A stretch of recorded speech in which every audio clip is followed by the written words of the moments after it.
So good afternoon, everyone. I'm Dr. Shachar Sadeh, and I'm the director of the Faculty Engagement Program at the Jewish Community Relations Council of New York. It's an honor and a pleasure to welcome you all today for today's discussions with our guests, Hila Pe'er, Khader Abu Saif, and Or Keshet, led by our moderator, Professor Jeff Maskowski. While, as many of you know, we are competing today with an historic event taking place at the White House as we speak, the signing of the Abraham Accord, normalization of relations between Israel, Bahrain, and the United Arab Emirates. I'm confident that we're about to have the most fruitful and fascinating event. Before we start, I'll just say very briefly about the program I'm leading for the past 5 years, the Faculty Engagement Program. Many of you have been part to it. We are striving to build bridges between New Yorkers and Israel. We're mostly focused on college and university faculty and administrators. We do it by providing different opportunities to engage with scholars and activists from the region, usually in person, but nowadays via Zoom, by taking New York-based faculty to tour and study Israel and the Palestinian territories, and by other more academic type of engagements, such as short courses and seminars. Since its inception, we have engaged hundreds of faculty members in its various activities and created a network of individuals who are willing to be part of this important discussion. This is our 61st event, and I want to thank also our co-sponsor for this event from Queens College and CUNY Graduate Center. Today's briefing will carry out as follows. I will turn the mic to Jeff Maskowski, who will introduce the speakers. Then we'll hear a few minutes from each of the speakers talk, and then we'll have a Q&A session. And if you want to ask questions, just write them in the chat or direct them to either myself or Jeff. So Jeff, with that, I give you, please take it from here. Well, thanks everybody. Thank you, Shahar, for organizing this event. I'm really excited to be here, and I'm excited to have all of you here, and I'm excited to hear from our speakers. The event title is Tahini Wars and the LGBTQ Arab Israeli Community Explained. It's a very opportune time to have this conversation. And although we probably wish we could be having this conversation face to face, Zoom does afford some unique opportunities to bring communities together that couldn't otherwise be in the same exact place at the same time. So it's kind of exciting to have everybody here, even if you're all not in New York City. I'm actually not in New York City at the moment, but don't tell anybody. But it's exciting to have everybody here. For those of you who are not familiar with what is popularly, or at least we're referring to as the Tahini Wars, today's event focuses on the media attention inside and outside of the Israeli Arab public sphere because of a recent controversy that we're calling the Tahini Wars, and that some of the newspaper coverage is called that. The Arab-owned Al-Arz Tahini company made a donation to Israel's National LGBTQ Rights Association in order to set up a hotline for Arab-speaking Israelis. Anti-LGBTQ groups announced an immediate boycott of the company because of the donation. Interestingly, for their part, LGBTQ groups also criticized the donation because it went to a Jewish Israeli NGO rather than an Arab one. Yet despite the boycott and the criticism, Al-Arz appears to have actually benefited from the controversy with an uptick in sales to both Arab and Jewish customers. So what can we learn from this controversy? It brought into the public view a long-standing subterranean discussion about LGBTQ rights in Arab communities in Israel. And this is what we'll be discussing today. I invite you all to listen to our wonderful speakers, who I'll introduce in a second, and then to ask questions. If you have a question, you can either, and you're shy, then you can put it into the chat room and Shahar will announce it. But if you're not shy, then why don't you just use the raise your hand button, which you can find under the participants button on the bottom of your Zoom screen. If you raise your hand, we'll get a list of people whose hands are raised, and we'll intermittently go back and forth between questions from the chat and questions from people with their hands raised. And if you do raise your hand, please remember to unmute yourself before you speak. Otherwise, we'll see your mouth moving, but we won't hear any of those words. So let me now turn to our illustrious speakers who we've invited to this event. Our first speaker will be Qader Abu Saif. He's a Palestinian rights activist. He lived in Jaffa and works in the communities and the communications office of the city of Tel Aviv. He came out at 15 and has written for the website Mako, which is owned and operated by one of Israel's largest television networks. We also have Ella Paer, Ella Paer. Sorry, my Hila Pe'er. Thank you. Who's been a long-term activist in the gay community in Israel. She was previously the vice president of the Israeli AIDS Task Force, and today is the chairwoman of Aguda. We also have Or Keshet, who's an attorney working as a lobbyist for the LGBTQ coalition and has previously worked as an advisor to the Knesset. Welcome, the three of you. Our speakers will be making comments for about 8 to 10 minutes, and then we'll open it up for conversation and questions. So let's start with you, Qader. Hi, everybody. How are you? I'm so happy to be here, even though we have an historical event happening between two countries that we didn't have a war between them. So yeah, it's an amazing thing to be here today. I think that the whole Tahini thing, there is so much stories behind it that people don't know. I think that in the last year, a lot is happening inside of the LGBTQ Arab community. Not just the story of the Tahini. It's like if I may could go back like a year and a half ago, we had the story of teenager, 16 years old, going out from his home in Tamra, that's a village in northern Israel. And he came to Tel Aviv to stab his younger brother because his brother get out from the closet.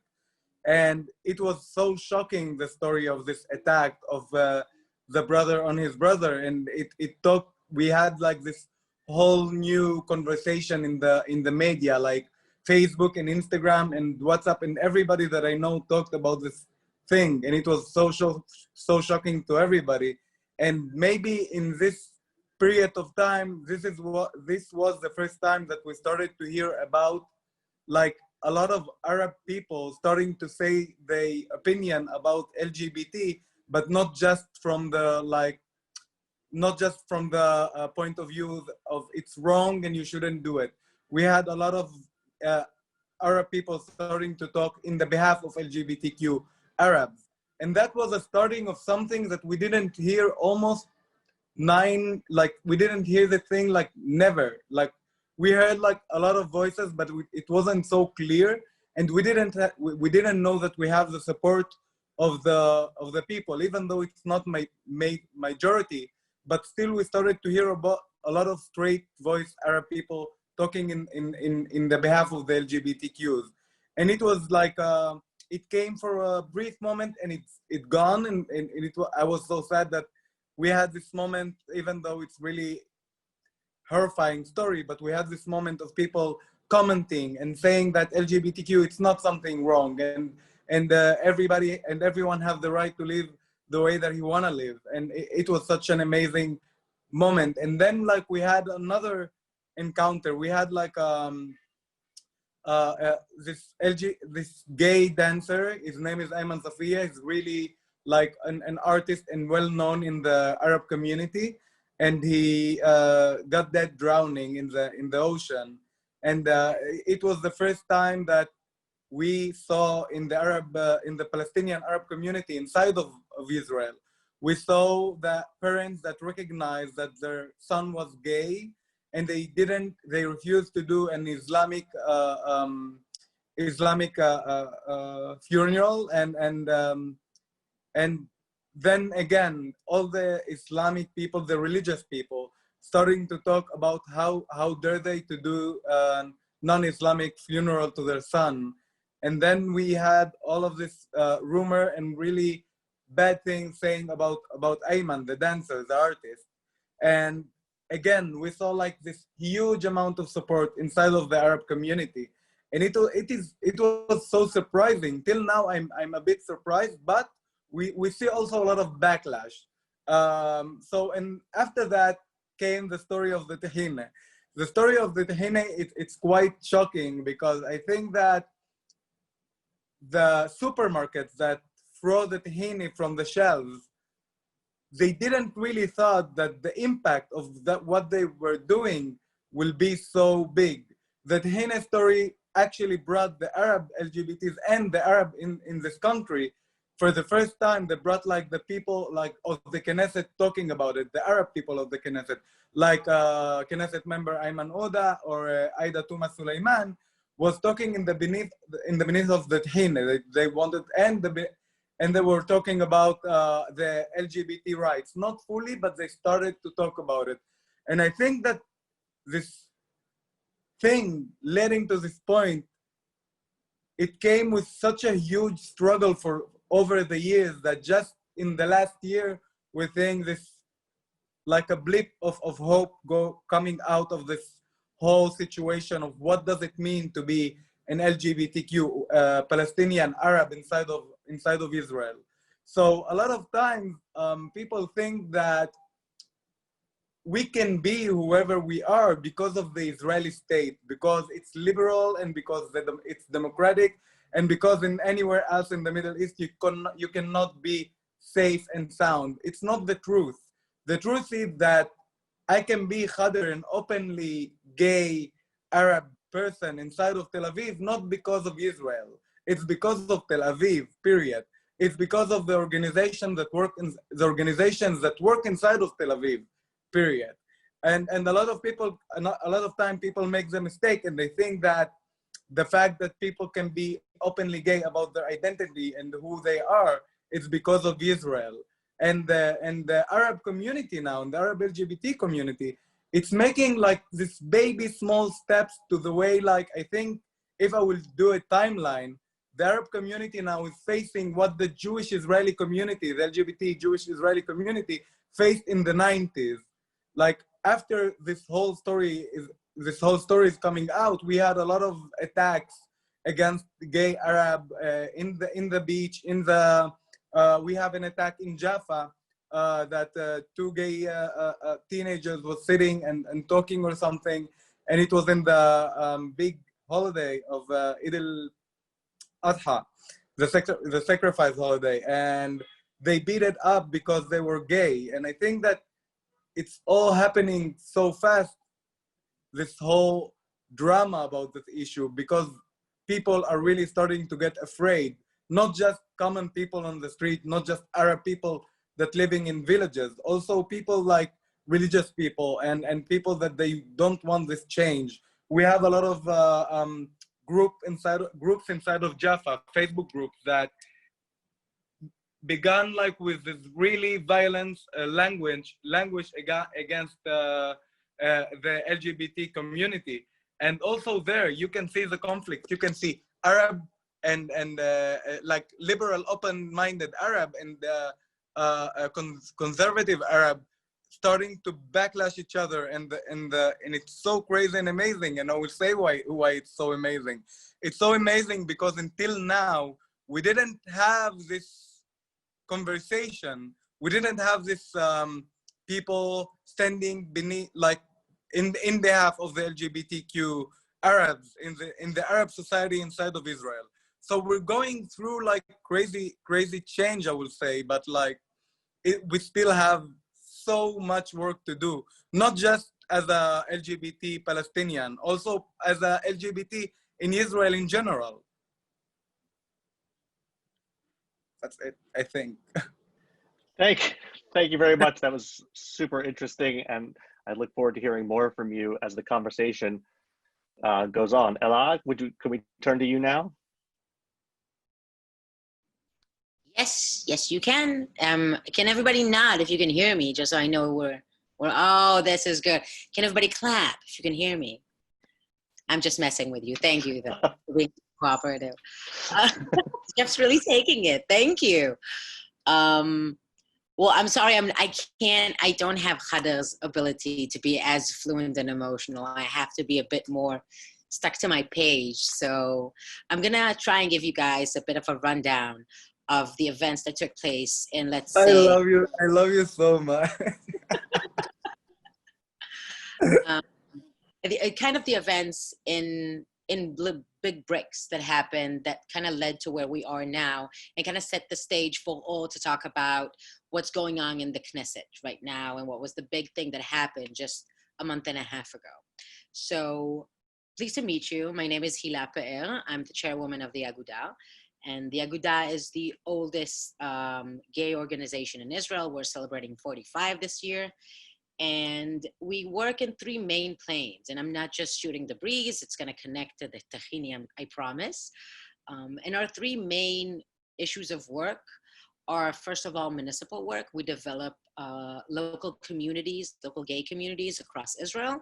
Today, we're escorting over 60 local communities, all the way up from the Haria and down to Eilat. The second area of work is what Or will talk more about in a few minutes, which is the government work. We try to promote legislation and equality for the gay community in Israel. And the last thing that we do is we offer individual services. And that comes with psychosocial support and psychology treatments. And that means that we have a legal department aiding people. And that also means that we have another department that actually focuses on work with refugees and people that don't have legal authorization or rights in Israel. And in the last year and a half, until a year ago, we've started seeing an uprise in the amounts of cases that got to us about people who are either had to run away from home or are hiding in Israel because they're being prosecuted and hunted down by their families. And as we started digging down, we saw that most of those individuals are Palestinians. We have a lot of refugees from Africa and Israel, but if we focus on that specific group, we started seeing a massive uprise. So we had a little group meeting and we said, okay, let's check out the data. We turned to the shelters. There are 5 shelters for gay youth and young adults in Israel. And we asked them to map out the origin of the people and the kids that are coming in. And when we asked them about Palestinians, they were shocked because they were talking about that between themselves as well. And we mapped it out in percentage. You won't believe this, but 35% of the people that occupied the youth shelters in Israel in 2019 were Palestinians that had to run away from home. And we're talking about people between the ages of 14 to 25. That's huge. And the Arab community is how many percent of Israel? It's like 2.5 million people. So if you correlate that to the amount 20%. Thank you. But I was talking about raw numbers. But if you add it up and you see the difference, it means that there's a mass representation of distress in the community from the Palestinian side. So we said, okay, we have to do something. So we reached out to 2 gay Palestinian organizations called Aswat and Alil Kaus, and we asked them for their cooperation. We said, okay, guys, look, we're seeing something here, and we need your help. We want to have some kind of a joint effort to help those people who really have a dire need here. And we were shut down, not in bad terms. We know the people that operate the organizations, but their main reason to not working with us or accepting any aid from the Aguda was actually because we apply to the Israeli government. And in some cases, not too many, wish there were more, but we actually accept financial aid from the government to sustain our activities. So that was a problem. And we had to figure out what we're gonna do. So we decided eventually, after a week and a half of debating, that we're not backing off because we have a social responsibility towards our community. And as chairperson, and as Or would probably say in a few minutes, we're not political. We don't have the right to be political. We deal with people, we don't deal with opinions. My goal is to help any LGBTQ person in Israel, no matter the religion, no matter the social preference, it doesn't matter. So we sat down and we decided we dream big. And when we dream big, what is our main and ultimate goal? And our ultimate goal was, what we decided is to duplicate the Aguda, to create another organization to accommodate the gay Palestinian community in Israel. And when I mention the Palestinian community, keep in mind it consists of two different parts. One are people that have an ID, they're Israeli citizens, and the others are people that are coming from beyond the Green Line. They're not citizens. They run into Israel to run away from their families. So two very different set of problems there. And then we thought, okay, what would we start with? If we're building a new organization and it's starting off in a hub as a project inside the Aguda, what should be the first thing that we do? And we looked back and we actually checked, this is extremely romantic here. We looked back and we checked, how did the Aguda start? And apparently the way that the Aguda started was a handful of volunteers forming a hotline to support people, to have somebody to call when you're in distress, or when you have a certain need and you don't know who to turn to, where you can actually still be anonymous. And we hit it off. We started working on finding a way to fund an Arab-speaking hotline for LGBT Arabs. Doesn't matter if you're a citizen or not, and I don't even care if you're calling from Lebanon. And we found this amazing company. And I'm a true believer of the support between the private sector and the third sector. I believe that when this is a certain case where you put one and one together and you actually get four with the impact. And it was a long time to find somebody that was willing to come out publicly, and the Zahel family was the hit. Tahini Wars, owned by the Zahel family, Julia and her son Yusuf, agreed to come into this joint venture with us. But being that they were very skeptical and we were very skeptical, we decided to have a moderate plan to take it up publicly. So we said, okay, we're forming a hotline, but we're not really making a whole article about it. Let's test the waters. Let's just have a Facebook post. And that's all that happened. Everything that happened from a Facebook post. It was screenshot and sent into a huge Facebook group that's basically an Arab Facebook group that, well, its main intent is to be anti-gay, and that set off amazingly. It was uncontrollable. And we were actually holding back. We were trying to protect Delal's family because the phone was ringing off the hook. The phones in their factory were ringing off the hook. The initial responses were so harsh. Just like Khadr mentioned a few minutes ago, people were uploading videos to Facebook of them throwing to the bin from the supermarkets, Tahini Wars, saying that they support the how did they call it, Khadr, do you remember? It was the unnormal, the deviants, supporting a change that is undeemed for the Arab society. And that was hard. And it came to the point of actual threats to the family. And we were really trying to protect them, saying, okay, we'll hold back, but you can't, because it's an individual war of who I support. And then not long after the harsh responses started, we started seeing this amazing back wave of reinforcements of people going into the supermarkets, buying 1, 2, 3 package. And that's when Tahini became a weapon to either promote LGBT equality or deny it. And Tahini was the tool to do it. It's amazing. It's so abstract. And it's beautiful to think that Tahini is such a kind of, it's something like falafel in Israel. And Tahini in Israel, it's the same thing. It's a symbol. It's a symbol of being really down to earth. It's a part of the culture. So it was really symbolic that Tahini was the thing that was chosen to lead this thing. And I think the main thing that happened after that, and I'm not even going to address Israeli parliament members expressing and strengthening and calling the Zahel family to support them. I'm not even going to rat out and pay any attention to the president of Israel, Rubi Rivlin, wanting to strengthen the family personally. That's not as important as the fact that for the first time in decades, the gay Arab community was giving reinforcements and good words by their public officials. For the first time, Aida Tuma Suleiman expressed flat out on a tweet in Twitter that LGBTQ rights is human rights, and she supports it flat out. And that was the first time. Imagine the impact.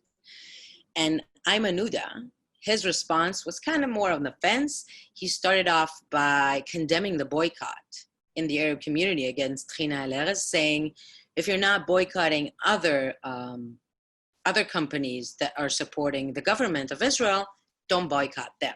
So that was the first step too.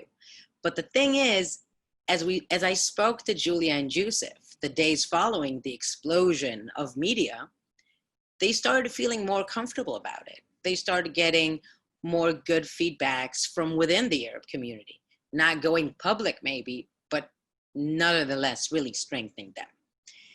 And I will stop here because I can go on for a long time. Oh, one thing I would say is, and that I forgot way back, is that the two organizations, the two gay Palestinian organizations that we wanted to collaborate with in the beginning, were outraged that the Zahel family and El Erz Tahini is supporting the hotline, and actually called up, just like Khader said before, they called the Zahel family demanding that they cancel their support and not give any funds to an organization that's also funded by the government.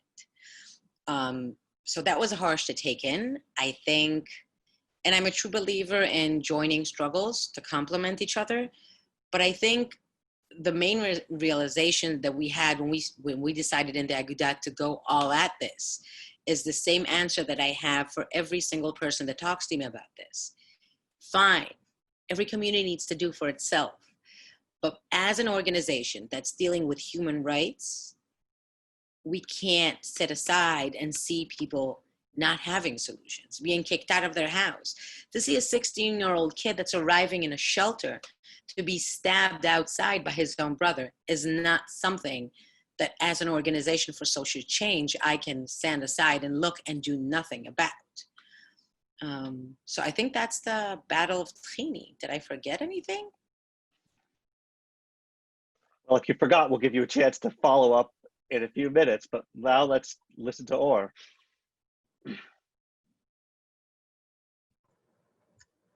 Hi, hello everyone. I'm so honored to be here in this discussion with you. I'll say a few words about myself. So my name is Or Keshet. I am the lobbyist for the LGBTQ coalition in Israel.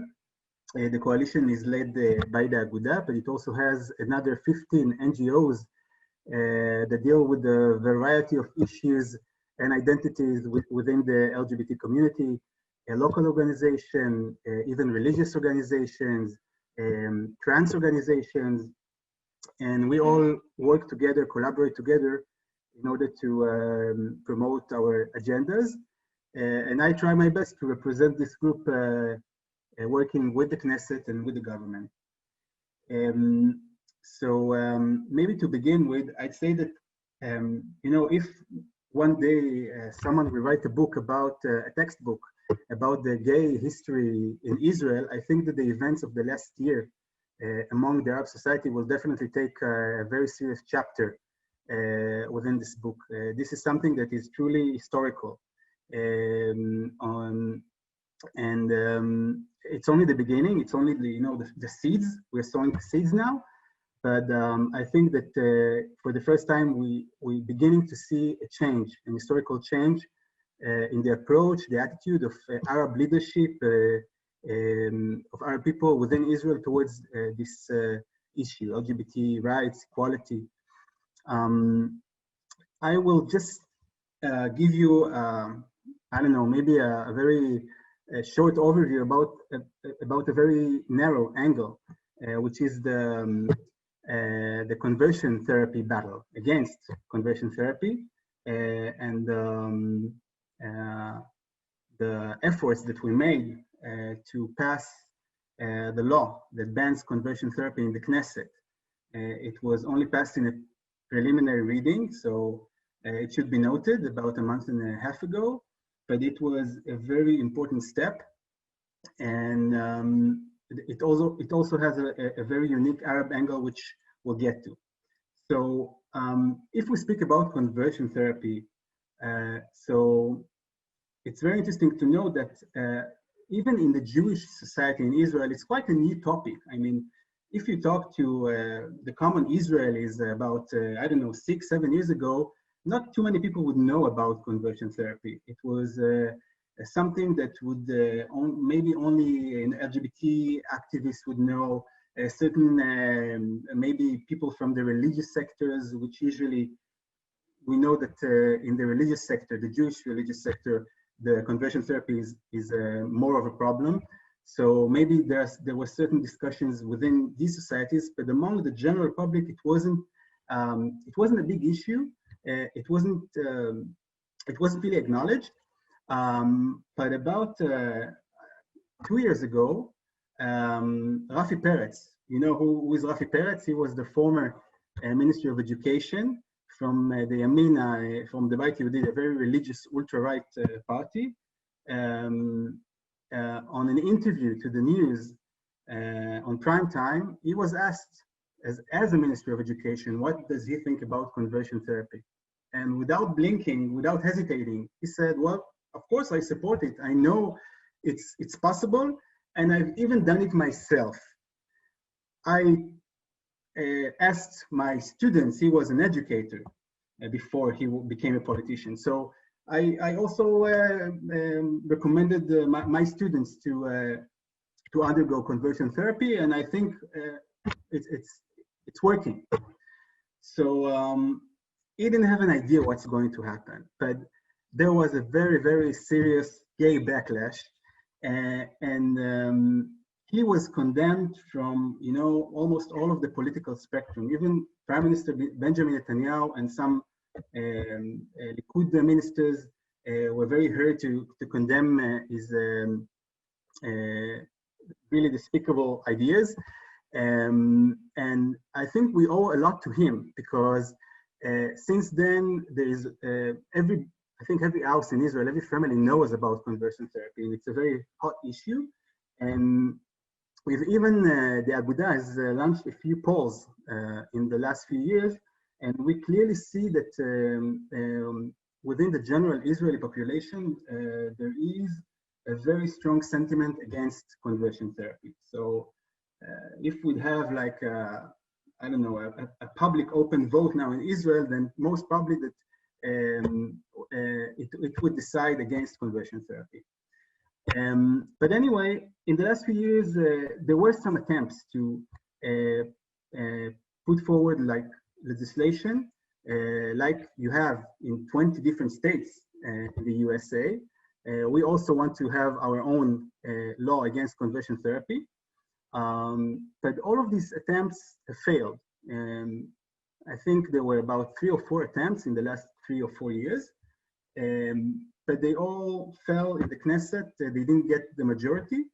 And I don't think they managed to create any discussion among the Arab leadership, among the Arab politicians in the Arab society.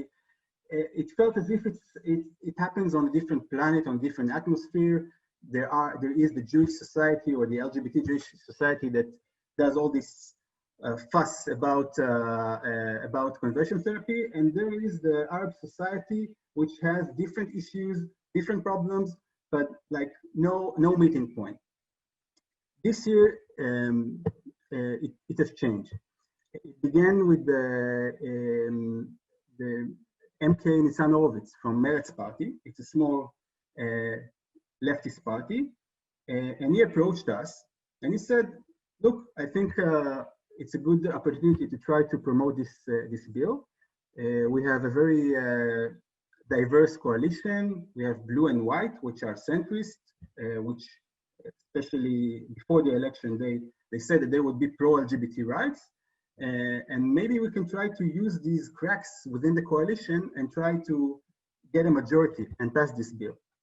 So after a very short discussion, we decided that we'd go for it, and we tried to make a true effort, not just to raise this issue to conscience and to see how this bill is brought to the floor and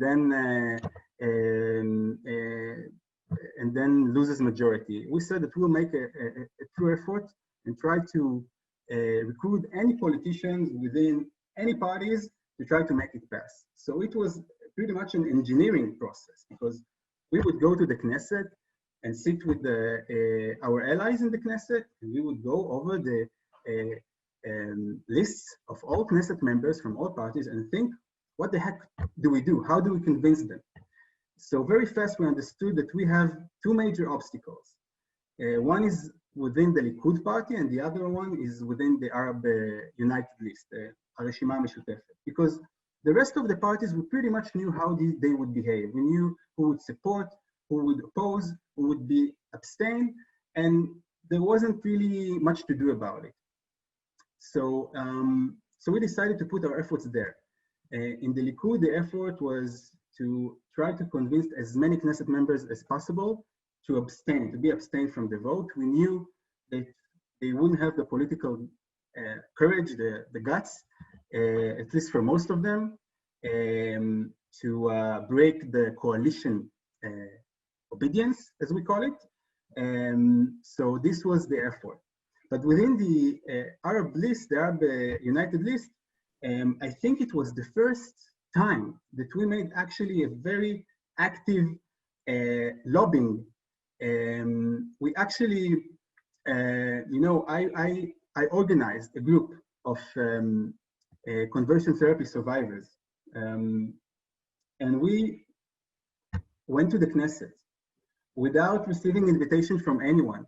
We just entered there and we went through the hallways. We knocked on every door and we just popped out there, introduced ourselves to Knesset members, and we asked them, we urged them to hear about conversion therapy. And they urged them to listen to their personal experience about what they had to go through in their own personal life. And I think that in previous years when we've done such things, we would always skip those offices. Maybe it wasn't done on purpose, but there was maybe this idea that you can't really, it's not the time, and it's not even possible to hold a sincere discussion about these issues with the Arab leadership. But this time it has changed, and I think it has changed thanks to all the things, the chain of events that Khader spoke about earlier. But we actually found ourselves, which was very surprising, sitting with the members of the Islamic fraction of the Arab list, which are the most, they are the very, very strong opponents to anything that has to do with LGBT rights. We actually sat in their offices, me and the conversion therapy survivors, and we held a discussion about it. So of course, we couldn't convince them, and we knew that the success would be limited. But I think the fact that we managed to break this wall is significant in its own. And so eventually we understood that we have, the Arab United List consists of 4 different parties. So on the very left, more secular progressive, there is Hadash, led by Ayman Uda. Ayman Uda is also the chairman of the list. He leads the whole party. And then on the right side, we have the Islamic fraction. And then in between that, 2 different parties, which really couldn't make a stand about it. And until the very last minute before the vote, we couldn't really know what they're going to do. So some of them on the more secular progressive side, they said that they tend to support, but they wouldn't promise anything. And then those on the Islamist right-hand side, they would say, it's a problem for us. We're probably going to vote against, but it's still we're still thinking about it. So there was a lot of tension because within the Arab list and within the Likud, there were many question marks above tens of Knesset members. We wouldn't know what they do, what they're going to do in the vote. And then the moment of the vote has arrived. There What was a was lot of being kind of elegant, I have to cut in, but if you would have heard his voice an hour to the vote, he was white, extremely pale, stressed as hell. Nobody can get a word out of him that's not conversion related. That's it. I had to pop in. I'm sorry. Yeah, I admit guilty.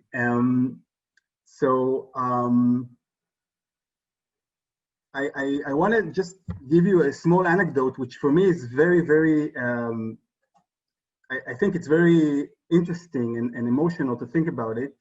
One of the advisors of Ayman Uda, the head of the Arab list, told me that just a second before the vote, there is a ring in the Knesset. There is a bell ringing to call all the Knesset members to the assembly.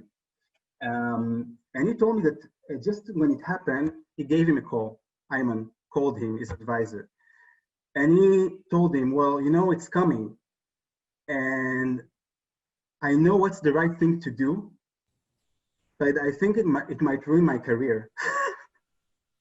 I think it might be the end of my political career. And, you know, maybe it sounds for you far-fetched, but there were reporters this week and on the media suggesting that this event might lead to the Arab list falling apart and disassembling into 4 different fractions. And so in this phone call, he was really hesitating and thinking aloud, what should I do? I mean, I am the head of the Arab list. Clearly, I would get a lot of backlash if I vote in support, but this is the right thing to do, and I know this is the right thing to do. And he did the right thing. He voted in favor, together with 2 of his colleagues from Hadash, from the Progressive Party. The 4 members of the Islamic Party voted against, and the rest of them just were abstained. Oh, we need you to wrap up as we want to get also to. And so eventually, the bill passed. We had 43 in favor, 36 against, and politically, it was a big success. We still have a long way to go. Thank you. Thanks. Thank you very much. That's super interesting part of the story. So now we're going to open it up to a wider conversation. With Zoom, sometimes it takes a while for the audience to figure out how to participate. So I just want to encourage everybody not to be shy and to follow up on these 3 excellent and really informative presentations with some questions. I know Shahar and I have many questions we could ask, but it would be really important now to hear from everybody else. And we have this great group of speakers who have so much knowledge about this and all of the nuances of the politics involved. It's a real rare opportunity for us to be able to have this conversation. So I invite you all to raise your hands and participate by asking a question. And there I see Susanna's hand is up, so I'm going to call on her to ask the first question. Thank you. Oh, let me unmute you. Okay, I'm unmuted. The Tahini Wars is absolutely fascinating, but it sounds like a powder keg that kicked off something in your society that had undercurrents before the event. And I'm just wondering if you could comment on what some of the sea change in attitudes have been in the country that were ignited by this event.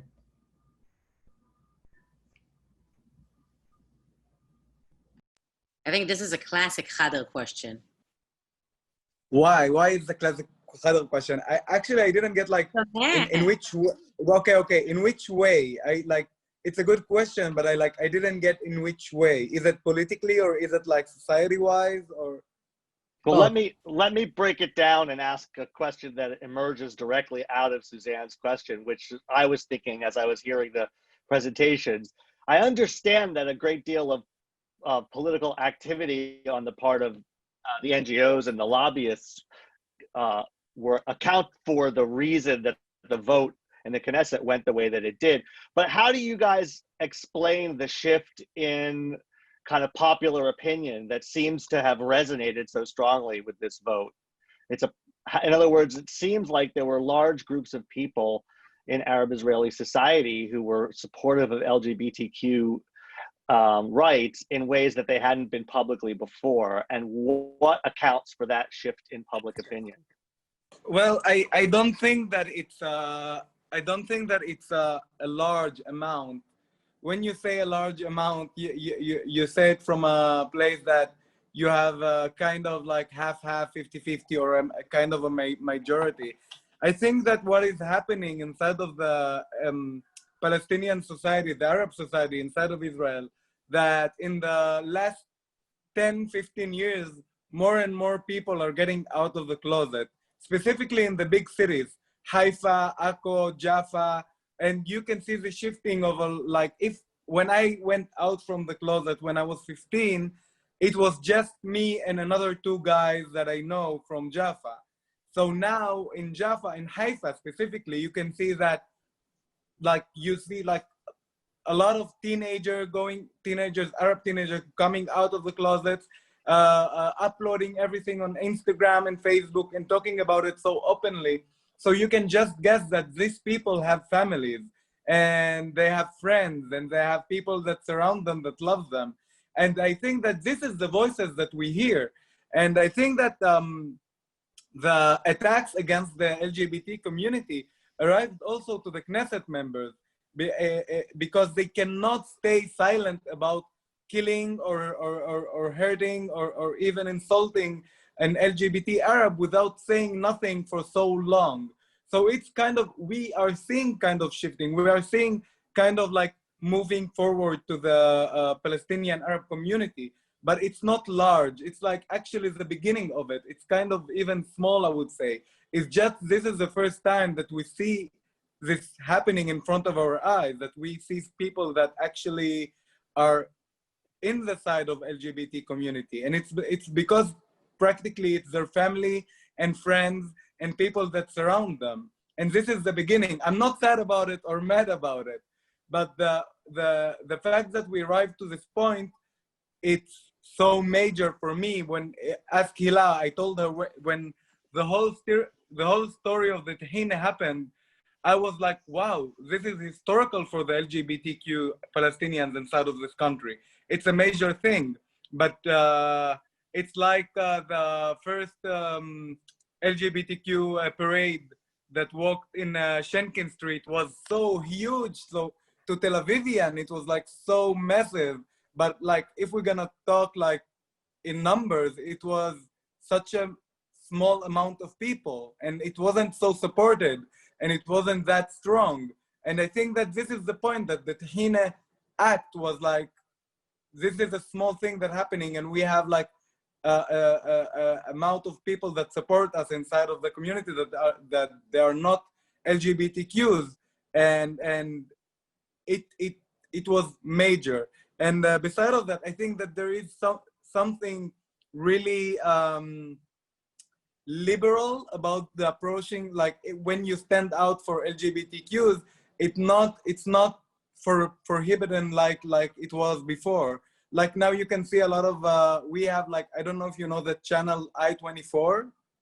They have this amazing guy called, his name is Balir, and he's totally straight. And he's actually the first, I think, person that worked in this kind of huge like media place. And he's straight and he's Druzi, and he's talking about LGBT in a positive way, and he's calling to give them the rights.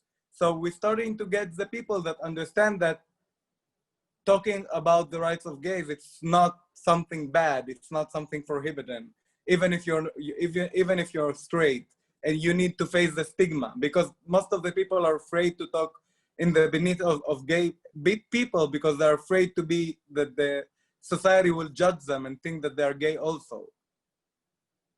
Can I say a few words about, to add on to what Khader said, because I will never contradict that man. Go for it. I think if you look at social struggles, you have two approaches. You have working bottom up and you have top down. And mostly working bottom up in referral to the gay community is first circle, second circle, my friends, my family, my distant family coming out of the closet. And working top down it's kind of accelerating that process, is getting a large amount of people that's not necessarily my first, second, or third, or fourth circle to be exposed to my content, to my struggle, to see the humanity of my issues and how I am discriminated. And I think that was the big change. And this is basically, we walked in knowing beforehand that we're gonna act as an elephant in a China store. Because the main thing about the gay struggle in the Palestinian community was it's quiet. It was always very quiet. It was never public. It was never talked about. And that was something that came by from the Arab leadership. They didn't want to talk about it. They didn't want to make an issue of it.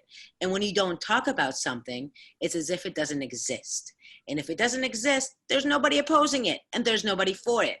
So coming in as an elephant in a China store, making a huge mess, as we Jewish people like to do sometimes, was something I believe was the right thing. And you didn't ask, but I will say that after you break all the glasses and you make a mess and you try to reshuffle things, it's time to sit down for a bit and start working with the people to start getting them in. So now we're activating the hotline, and now we're working on building more and more services that we can offer to the Palestinian community, because this question is probably going to get to me in a few minutes. We've seen triple amount of referrals to our services since the Tahini thing exploded in colored Israel. That's it, I'm done. Shahar?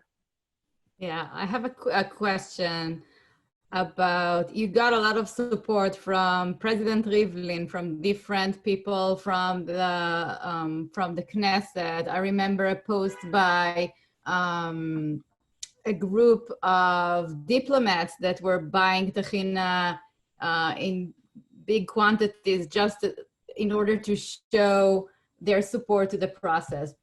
And I was wondering if some of the tension with other Arab NGOs came from this hug from the authorities or from the government. It's a good thing altogether, but at the same time create some tensions.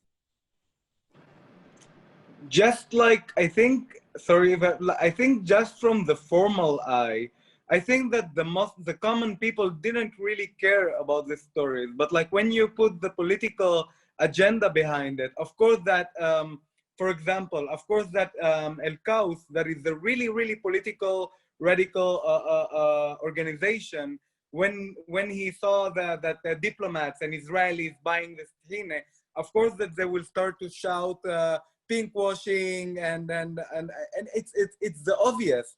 It's almost the obvious, because it's practically immediately people think, yeah, it's the government that moving this thing, and they do it, but they don't know that actually that most of the people that were shouting out to buy the tahini was also LGBT Arabs and Palestinians from the country, and not just LGBT Arabs, also Arabs that buy and supported the tahini.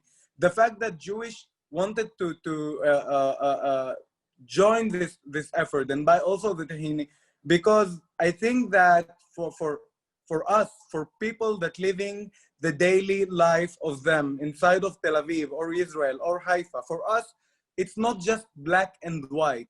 We have a huge gray area and gray zone that Jewish and Arabs can actually support each other. Me and Hila can actually be in the same conversation about the tahini, and I will respect her opinion and she will respect mine. But when I put it in the political era, in the political ring, like of course that you will hear, oh, Khader joining this meeting, he's a pink washer, and Hila making him join this meeting, she's a pink washer also, because both of them are working for the government. It's so like I'm so used to it, it even not like I'm not even like care, but I don't care about it. But this is the story always. Every time the Jewish and Arab, even if it's like neighbors in grocery stores, helping each other to do something, the radicals will jump off and they will say it started to call it in names.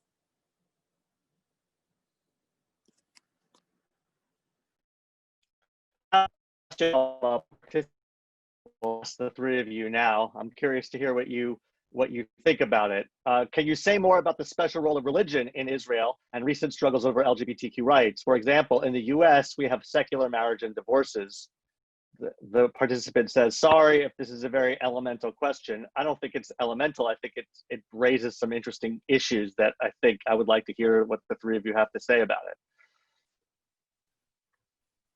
Okay, so I think this is a really big, heavy topic.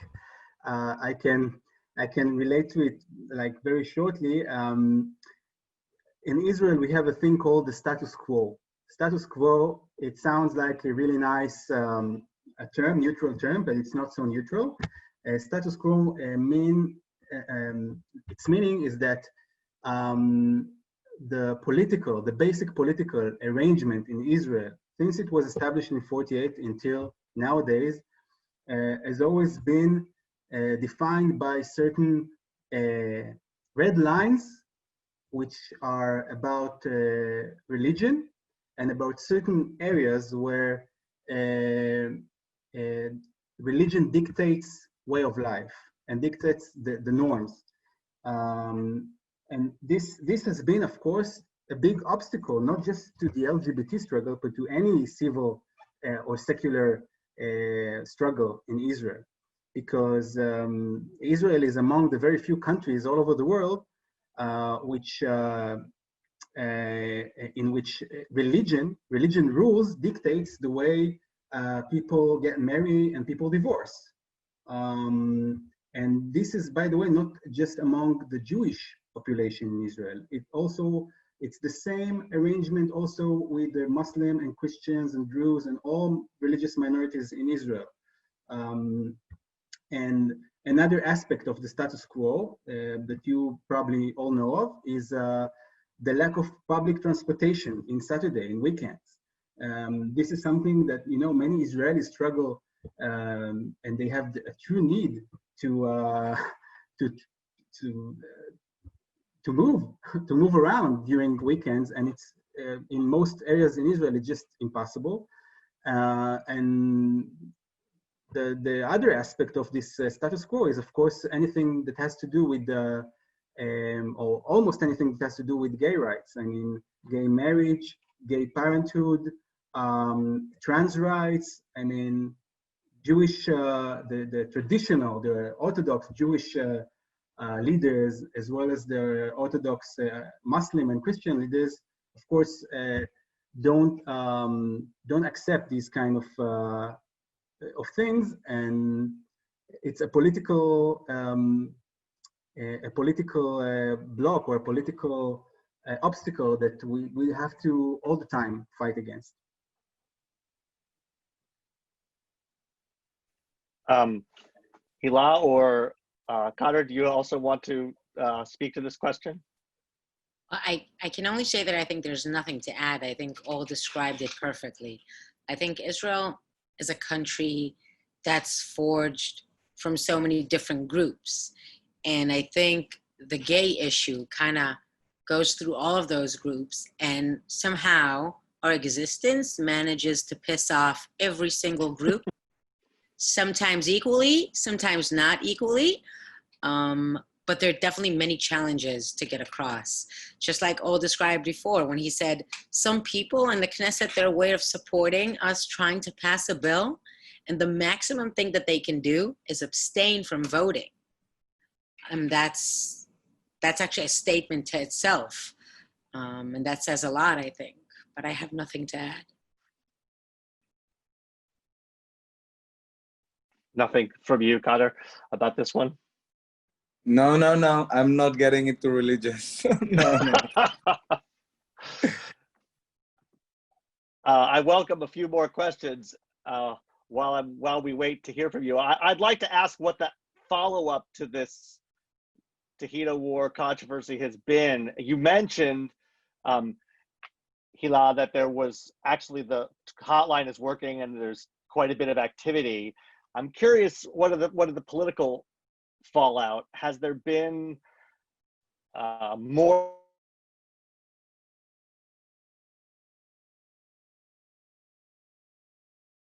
Has there been amending of fences?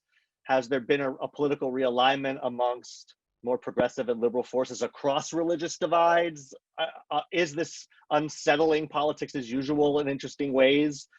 Or do you see things being so entrenched that it's not really doing anything and it's just a minor victory in a larger struggle where the alignments are pretty much remaining the same? And I guess this is a question that all three of you could answer. I think there are a few ways to look at this. I think you can pinpoint it and say this is a small victory for the community, or you can look at it as some kind of a snowball continuing to grow. And I think if we look at it as a snowball rolling down, it's actually showing its success.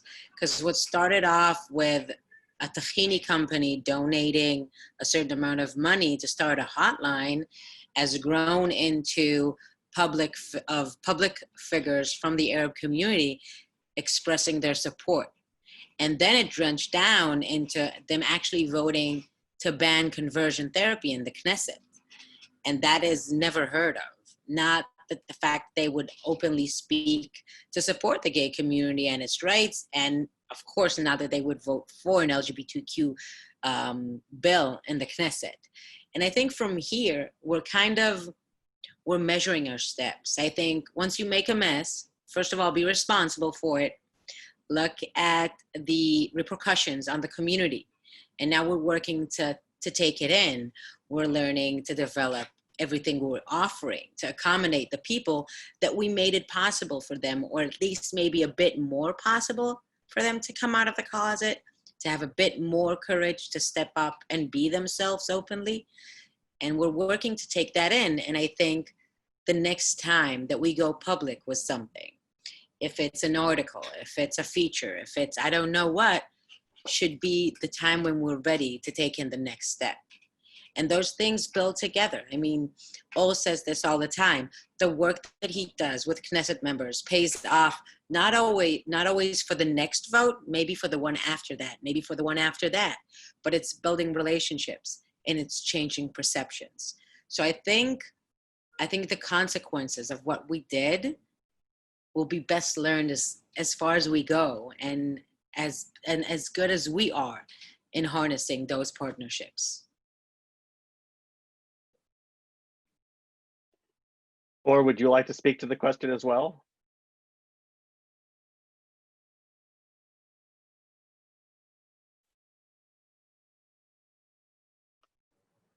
I think that Hila has made a very articulate, full answer, and actually I've got nothing to add. But I'd be happy to maybe to answer other questions if you have.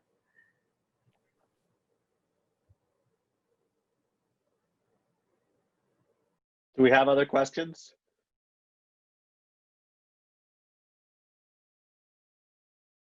And if there's no other questions, I think we should wrap up. I'm going to turn it over to Shahar in a minute, but I want to thank you, the three of you, for sharing your time with us. This is really fascinating conversation. I want to thank the audience for coming. Shahar, do you want to close us out here? You're muted. Hold on.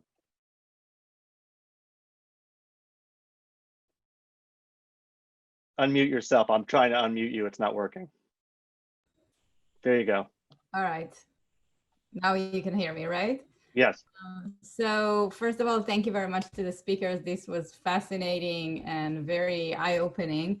And on behalf of us at the JCRC of New York, I want to thank you all so much for coming, listening to speakers, to sharing your analysis and thoughts and emotions.